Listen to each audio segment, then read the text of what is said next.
Hola, hola. Bueno, volvimos. Esperemos un poquito a que se conecten todos.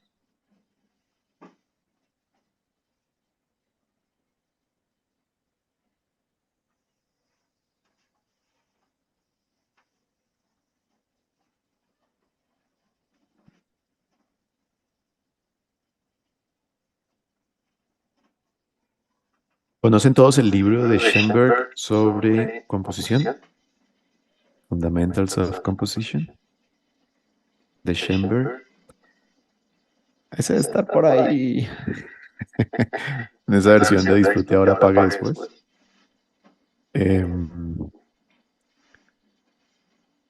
Serviría mucho que leyeran para el viernes un poco, pues tampoco es mucho, sobre los tipos de acompañamiento que propone Schoenberg en su libro Fundamentals of Composition, o bueno, Fundamentos de la Composición, Schoenberg.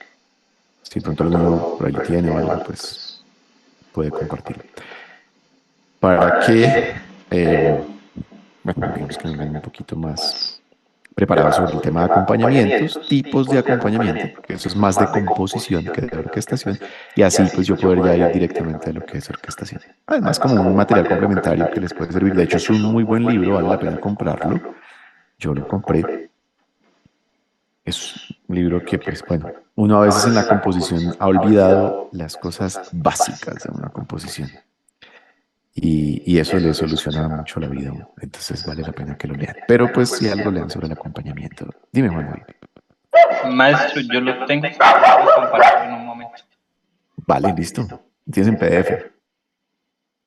Perfecto. Listo. El capítulo es una partecita que habla de los tipos de acompañamiento. Ya el resto, pues también leanlo, pero tenemos que para la clase del viernes serviría mucho que leyeran sobre eso. Bueno, en esta última parte vamos a hablar de las melodías predominantes, perdón, de las líneas, no le voy a decir melodías solamente, sino de las líneas predominantes y de las líneas subordinadas. ¿Qué es eso básicamente? Mm, Unas líneas que en la textura son más importantes que otras, simplemente eso. Pero para darles el ejemplo más claro, lo vamos a hacer con, perdón, un segundito.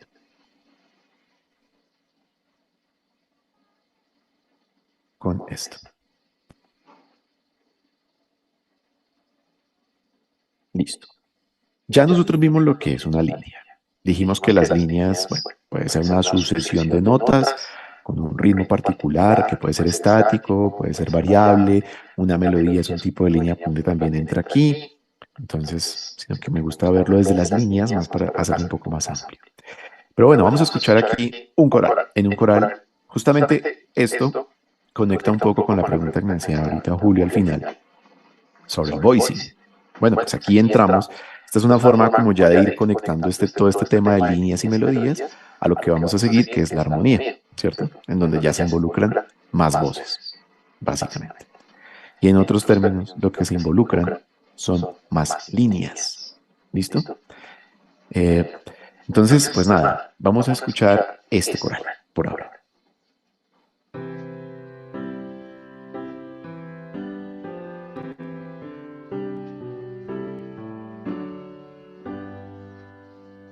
Lo voy a volver a poner simplemente para que ustedes atiendan muy bien a cuál línea o líneas su oído como que percibe como protagonistas. Pues ahorita obviamente las discutimos.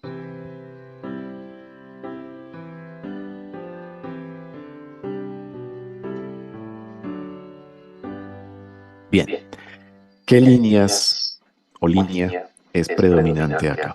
Me lo pueden decir en voces. El ¿Cómo? bajo. ¿El bajo? ¿Solo el bajo? La soprano. La soprano. Correcto. El bajo y la soprano. Esas son nuestras líneas predominantes. Escuchamos solo esas dos líneas. Y si ustedes se dan cuenta, van a escuchar aparte lo mismo del coral, lo más importante del coral. Eso es lo que vamos a oír.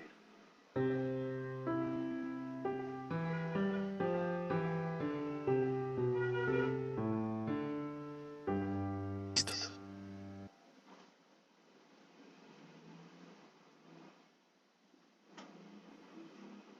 voces, dos melodías.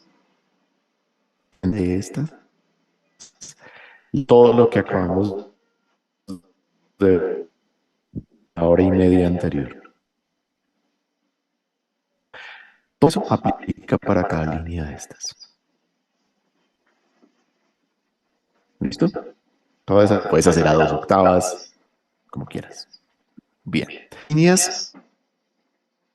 Entonces, las líneas subalternas, en este caso tenorial, que están destinadas fundamentalmente a dos: la armonía y acompañamiento. ¿Listo? Eso es como en función, en un plano de acompañamiento. Lo demás es armonía, completa la armonía. Antes de ir a las subordinadas, la voz soprano es la melodía principal de esa textura coral que estamos viendo al lado izquierdo. Soprano. ¿Por qué? Porque nuestro oído siempre las notas más agudas de cualquier texto las va a percibir como el plano principal. Y normalmente, ¿qué tenemos en ese plano principal? Una melodía. ¿Sí? Entonces, por eso decimos que el más importante. Y normalmente lo encontramos en el registro más agudo. ¿Cuánta textura? Eso que vemos al lado izquierdo de la pantalla, pues nuestro oído percibe la soprano como la voz principal, o sea, la melodía principal. El bajo también lo percibe como principal. ¿Por qué? No al mismo nivel de la melodía principal. Porque si miramos de las dos, pues obviamente la melodía principal es más importante incluso como línea que el mismo bajo. Lo que pasa es que el bajo es ¿cómo se dice esto? La base de la armonía. Es como el colchón, el piso de toda esta estructura coral. Ese es el piso, ese bajo. Entonces, por eso el oído lo que hace es que, y bueno, ya sabemos que no es el oído, es el cerebro simplemente separa los dos planos. Siempre que haya voces externas, y siempre hay, o sea, siempre hay una voz externa y siempre hay una voz arriba y una voz abajo, el oído percibe esas dos voces como las principales. El resto son voces internas que están para el acompañamiento, para completar la armonía, y esas son las líneas subordinadas. Entonces, escuchemos, mírenlas acá, vamos a escuchar las líneas subordinadas y se van a dar cuenta que no escuchamos la melodía principal, obviamente, pero no la sentimos como principal, sino escuchamos unas líneas ahí, X.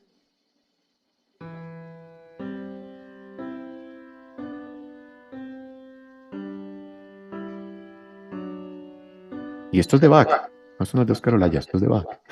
Entonces, para que se den cuenta que pues sí, son las voces internas, tienen como, pues por estar precisamente subordinadas. ¿Qué las vuelve subordinadas? Que dependen de una voz principal. Dependen de unas voces principales. Los que estudiaron, no sé, armonía tonal, muy seguramente, o conducción de voces, los que estudiaron puntualmente los corales de Bach, a los que nos tocó bolear corales y aprender armonías de los corales, cosa que mucha gente detesta, pero que si a mí me preguntan, yo digo, sí, en su momento era como, "Ah", pero, pero, a mí me sirvió demasiado aprender los corales de Bach, para, pues, no los corales de Bach puntualmente, sino la escritura de voces me sirve, o sirve muchísimo para un orquestador. Precisamente por todo esto que estamos viendo, que poco a poco lo que estamos haciendo es ir construyendo texturas. Es finalmente la tarea grande de un orquestador. O sea, en resumidas cuentas, un orquestador lo que hace es eso. Entonces, saber de conducción de voces es bastante útil, más allá de pronto de los estilos y esto. Pero bueno, entonces, cuando hicimos corales de Bach, nuestros maestros nos asignaban una voz soprano y construíamos de ahí para abajo. O nos daban un bajo y construíamos de ahí para arriba. Entonces, lo que nos estaban dando era una voz predominante. Y ya con la voz predominante, el resto sale. ¿Listo? Ya si nos dan una contralto, no, pues qué posibilidad, 200 posibilidades se dan ahí. Cientos de posibilidades se pueden dar ahí. ¿Mm? Se vuelve, pues, muy difícil de llegarle a algo. Entonces, listo, esa es la gran diferencia entre la línea predominante y la línea subordinada. ¿Vale? Yo en este momento estoy dando este ejemplo desde un coral. Estamos viendo desde un coral. Pero pues esto puede aplicar a otro tipo de textura distinta al coral. Por ejemplo, la textura básica de dos planos, donde un plano principal es la melodía y el plano de acompañamiento, digamos que tiene otro tratamiento distinto al de la melodía principal. ¿Ok? Entonces, la línea predominante será mi línea pues, de melodía y el acompañamiento, pues internamente como plano tiene su línea predominante o sus líneas predominantes que se dan en sus extremos, tanto su voz aguda como su voz grave y sus líneas subordinadas, como plano solamente. ¿Listo? Yo desmiembro la composición en dos partes, lo que es armonía y acompañamiento con lo que es melodía. ¿Vale? A la melodía le aplico todos estos procesos que vimos ahora y al acompañamiento le aplico estos procesos que vamos a ver a continuación. Entonces, ¿cómo se orquesta una línea predominante? Y esto, de hecho, fue lo que vimos ahorita. Pero para que lo tengan como en una listica, aquí les van 6 procedimientos para orquestar una línea predominante. El primer procedimiento será asignamos un solista a la línea predominante. Entonces, pues eso ya lo sabemos. Lo otro es asignar a la línea predominante dos o más instrumentos del mismo tipo al unísono. Por ejemplo, a ese bajo que vimos ahorita, asignarle dos fagotes. Asignarle los chelos, que recuerden que los chelos son filas, ¿no? Entonces, hay varios instrumentos del mismo tipo ahí. ¿Listo? Al unísono. Y pues obviamente la otra es asignar con instrumentos del mismo tipo, pero a las octavas. A las octavas. Ojo a esto. Textura coral, me adelanto un poquito porque, bueno, la veremos como textura y tratamiento coral y toda la vaina. Pero pues las voces del bajo, la voz del bajo no dobla hacia arriba. La voz del bajo dobla hacia abajo. Lo dije ahorita con lo de la melodía, pero ya en la textura, porque en la textura pues se involucran las otras voces, en la textura la voz del bajo pues dobla hacia abajo. Entonces ahí es donde nos vemos obligados a usar las octavas, típico de un cello y un contrabajo. Veíamos que el contrabajo pues es un instrumento que suena octava abajo, por eso se le da la misma partitura del cello y lo que automáticamente sucede en términos de sonoridad es que el bajo pues está octavando al cello. ¿Listo? Por su transposición, pero se está octavando, o sea, está usando este recurso o este procedimiento de asignar esa línea a dos octavas, bueno, a una octava, con dos instrumentos del mismo tipo, o sea, cuerda. ¿Listo? Muy bien. Eso fue básicamente lo que trabajamos ahorita también, con la melodía. Lo que pasa es que ahorita lo vimos desde un plano de melodía, ¿cierto? Ese plano importante. Pero pues esto ya con el ejemplo que les vamos a mostrar adelante se va a entender mejor. Si ahorita se confunden, tranquilos, que con el ejemplo creo que va a quedar más claro. Un cuarto procedimiento es asignar la línea predominante a dos o más instrumentos de diferente tipo. ¿Listo? Y eso mismo, bueno, dos o más instrumentos, bueno, al unísono, dos o más instrumentos haciendo la línea predominante a octavas, ¿cierto? De diferente tipo. Entonces aquí ya entraría, por ejemplo, tener no sé, una línea predominante de un bajo entre fagot y, no sé, corno inglés, tal vez. Pues no es tan bajo, pero, o bueno, mejor fagot y contrafagot, mejor. O incluso más extremo todavía, trombón una tuba, ¿cierto? A octavas. Juan David. Maestro, disculpa, me perdí un poquito cuando dices diferente tipo, ¿te refieres a diferente familia Puede ser diferente familia, pero también diferente, digamos en el caso de las maderas, pues son diferente tipo de instrumentos. Ah, ok. Porque cuando es unísono del mismo tipo, pues son dos flautas, por ejemplo. Ah, ok. Y por último, podemos asignar la línea a diferentes instrumentos a intervalos distintos al inicio de la octava, que fue lo que vimos ahorita de las terceras y sextas, pues eso también se puede hacer en una línea predominante. Lo que pasa es que, claro, digamos que todo esto aplica desde el coral hasta cualquier otro tipo de textura. Hemos hablado tanto de texturas, pues obviamente que todavía no le vemos tanta aplicabilidad, pero esto es algo que vamos a estar trabajando permanentemente cada vez que veamos las medidas, pues cualquiera de estos 6 procedimientos. ¿De qué va a depender eso? De la función de la línea de composición, eso es lo clave. Si es una línea predominante en un código, como lo vimos hace ya tienen todos los procedimientos. Los procedimientos resumen lo que yo les expliqué en la primera sesión, en la primera parte de la teoría. Pero fíjense que desde lo más uniforme en color hasta lo más heterogéneo en color también. ¿Listo? Bueno, ¿qué no funciona? Transformar el color dentro de la línea. Voy a decir cualquier cosa. Arrancamos el bajo, estamos en una textura coral. Listo. Arrancamos el bajo, chun, chun, chun, haciendo el bajo. La mitad de la línea nos da por cambiar la alfagot. Es cambio a agresión en una orquestación. O las orquestaciones se organizan por secciones. Entonces, la configuración de orquestación A la mantienes hasta que se acabe la sección A. Que si la melodía, o bueno, lo arrancó haciendo el fagot, final el fagot, hasta el final de sección. La obra, pero sí hasta el final de la sección. O sea, instrumentos dentro de la orquesta tienen roles, cumplen unos roles, y tú le asignas unos roles también.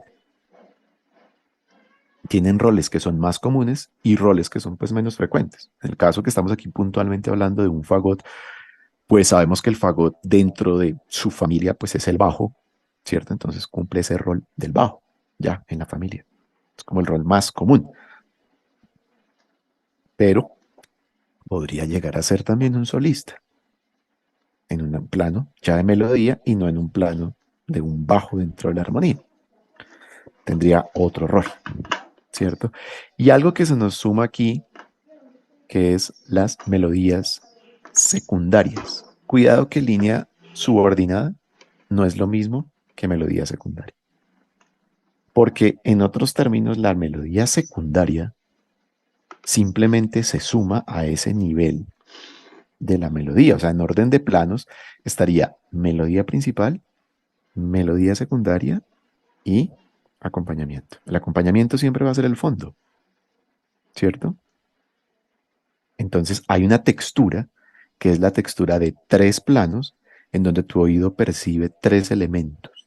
2 pueden ser melódicos y 1 armónico, por ejemplo, que es la típica. Melodía, contramelodía, acompañamiento. ¿Listo? Ese es otro tipo de textura. Entonces, bueno, teniendo en cuenta eso, pues a la contramelodía se le da el mismo tratamiento orquestal que vimos ahora hace un rato, y bueno, en el ejemplo también lo vamos a ver, o en los ejemplos lo vamos a ver, se trabaja como melodía, punto, orquestalmente. Lo que pasa es que cuando ya hay una melodía principal, lo que el orquestador tiene que lograr es evitar que la contramelodía desde la orquestación tenga más protagonismo que la melodía principal. ¿Listo? Y ahí sí toca evaluar los timbres, y hay que evaluar el peso, o sea, la cantidad de instrumentos que asignamos por cada material, etcétera, etcétera, etcétera. Pero no es tan difícil. La verdad es que cuando uno va a empezar a orquestar, ya uno dice, bueno, ¿cuál es la melodía? Listo, es esta, orquestémosla. Y orquestas la melodía y empiezas a organizar de ahí para abajo. Es una forma, ¿no? Obviamente que a veces uno empieza desde la armonía y va orquestando la melodía. Bueno, posibilidades, pues sí, hay un montón. Bien. Eso con relación a las líneas predominantes. Eso quiere decir que este coral que veíamos acá, estas 2 líneas, tanto soprano como voz bajo, esas 2 lineecitas las podemos orquestar usando estos 6 procedimientos. ¿De acuerdo? Ahora bien, pasemos a las líneas subordinadas. Y las vamos a ver lo mismo, desde lo más homogéneo hasta lo más heterogéneo, hasta lo más contrastante en color. Al ser subordinadas, pues como dependen de una línea principal, pues uno normalmente lo que busca es que tengan un solo color.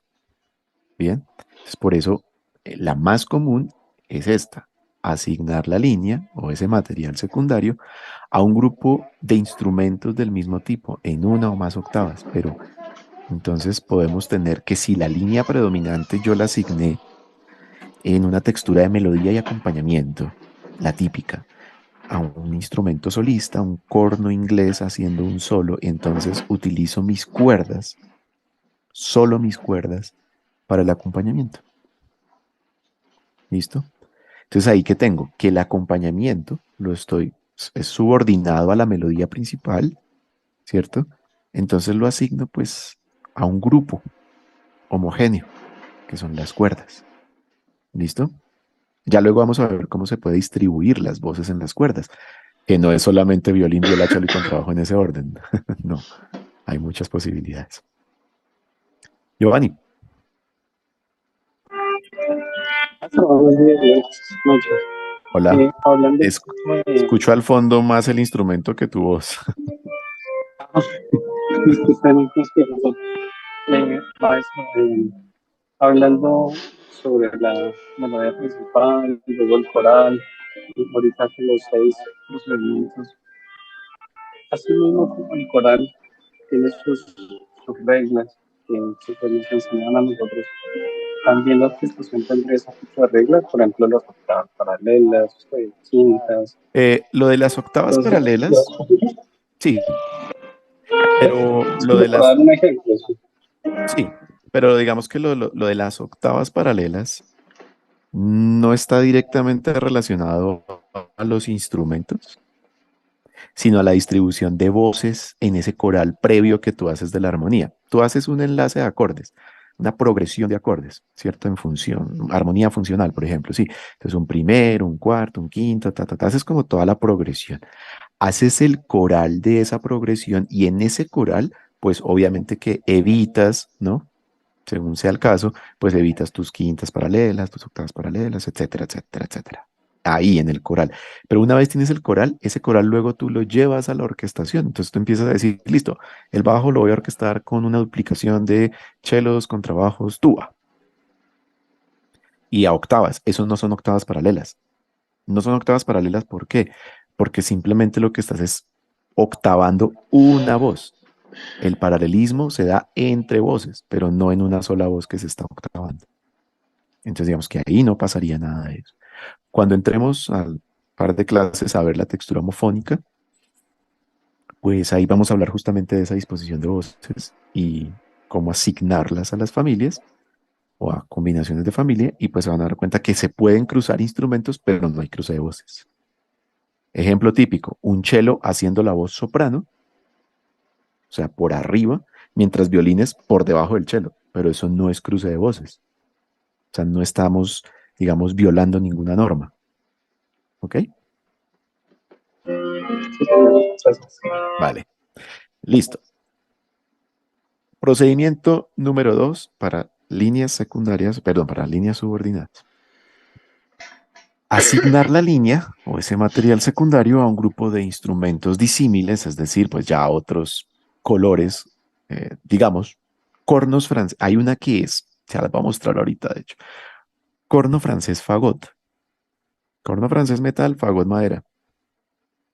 Pero yo puedo asignar a esa duplicación de color, puedo asignar las líneas secundarias teniendo una, no sé, una madera solista, pero la armonía entre fagot y corno son dos colores disímiles, pero pues me dan, digamos, como una, no es un color homogéneo, por supuesto, pero funcionan bastante bien.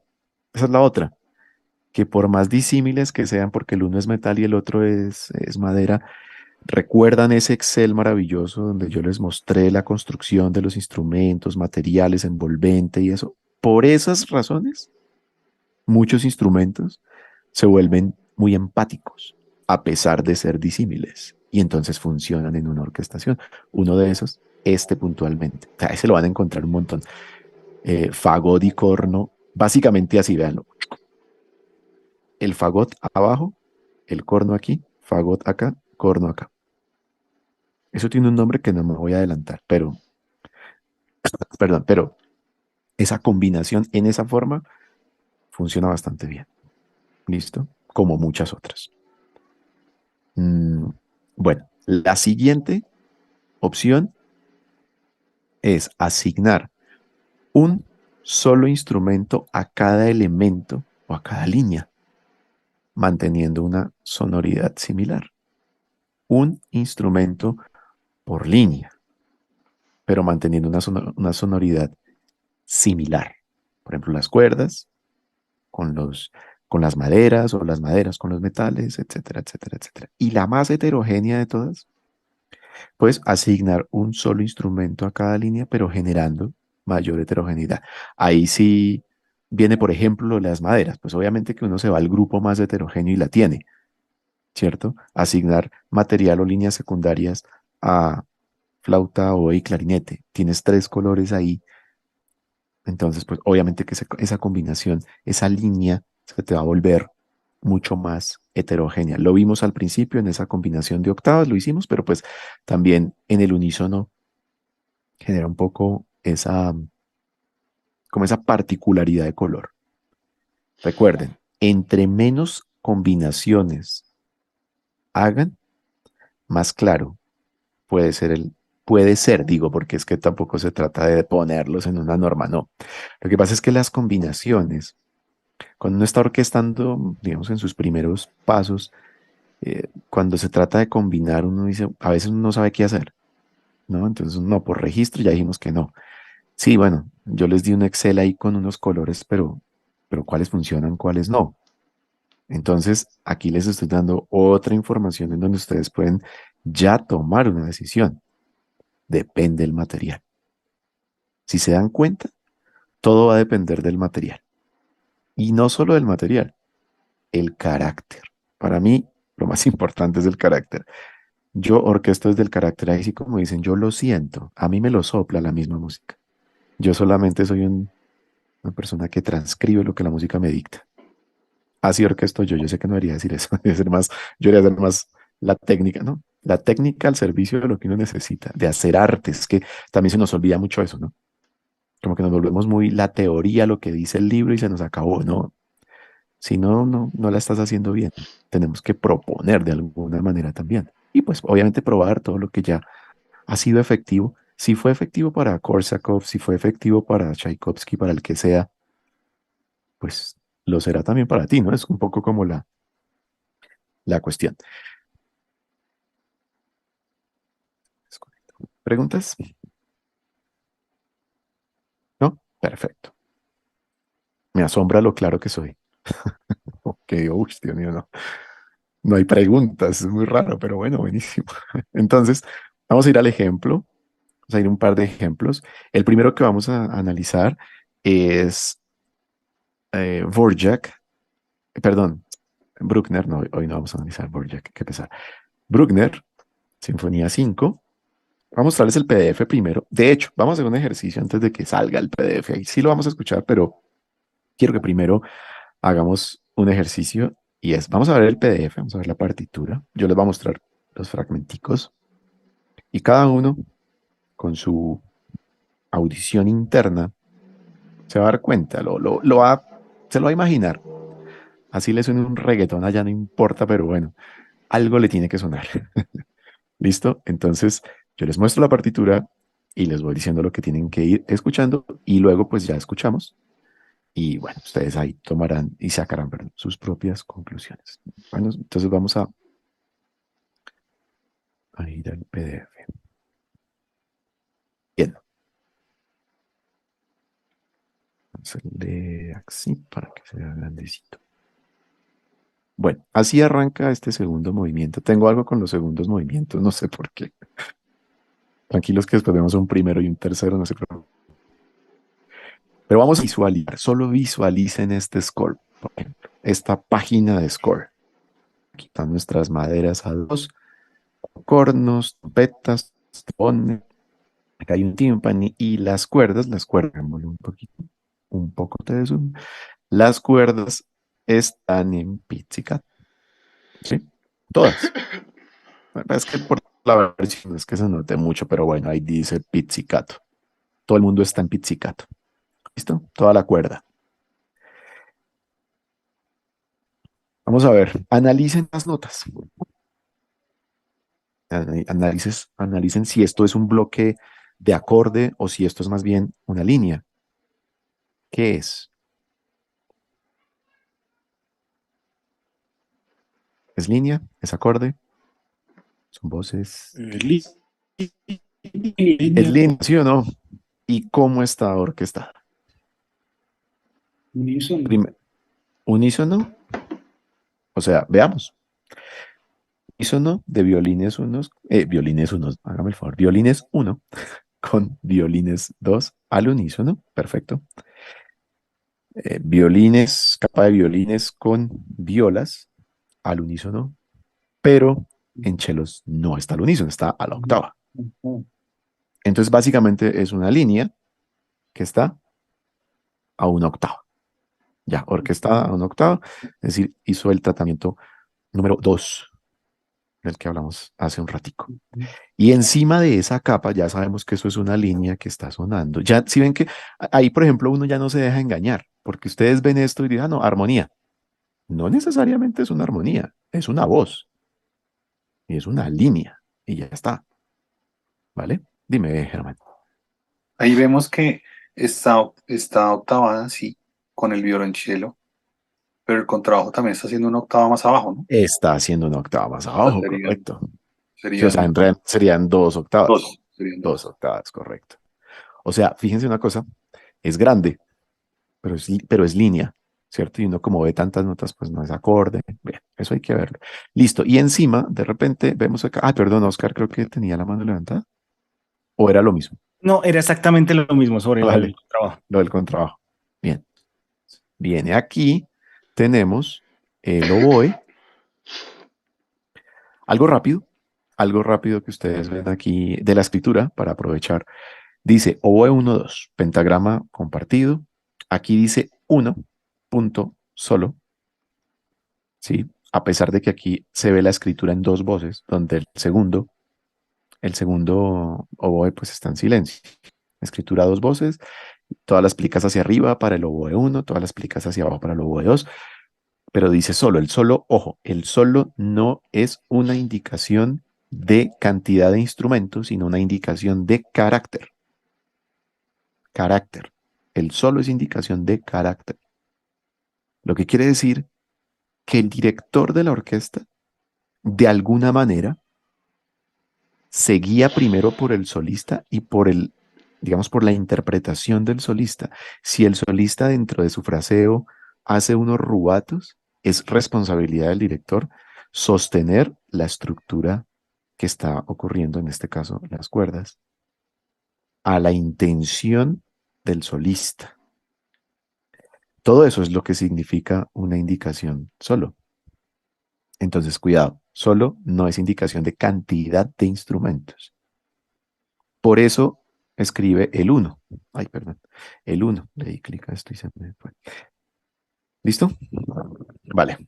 Bueno, entonces aquí tenemos, pues sí, una melodía, ya lo dije, solista.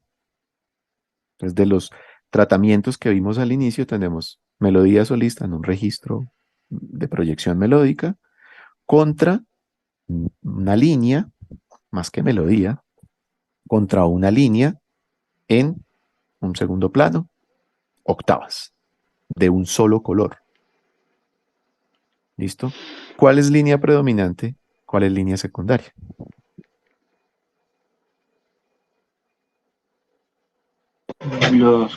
La sección de ¿Cómo? cuerdas es secundaria y el clarinete. Correcto. El oboe, es un oboe. El oboe. El oboe, línea predominante y las cuerdas, línea secundaria. Pero cuidado lo que voy a decir. Ojo porque esto es primer compás, ¿cierto? En la jerarquía auditiva, cuando arranca este movimiento, tú percibes esto como línea predominante porque no hay nada más ocurriendo. Entonces, para ti, pues evidentemente va a ser línea predominante. Cuando entra el oboe, se vuelve línea secundaria y este pues predominante. ¿Cómo se logra que esta línea sea predominante más allá de lo rítmico? El color del instrumento, un oboe. Fíjense que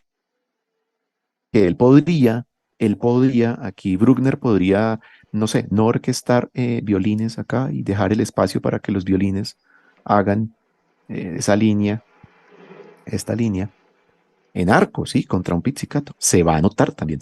Pero pues digamos que no es lo mismo tener una madera contra unas cuerdas. O sea, se busca mayor heterogeneidad. ¿Listo? Ok. Pasamos a la segunda página y aquí empiezan a pasar cositas. Acá hay dos sistemas por si acaso. Aquí está la rayita que divide. Seguimos con las cuerdas en línea secundaria, perdón, en línea subordinada acá, línea predominante. Y vamos a ver qué pasa aquí. Ahí ya se ve que entra alguien, una madera. ¿Qué madera entró a hacer qué? Esta Fagot, maderita.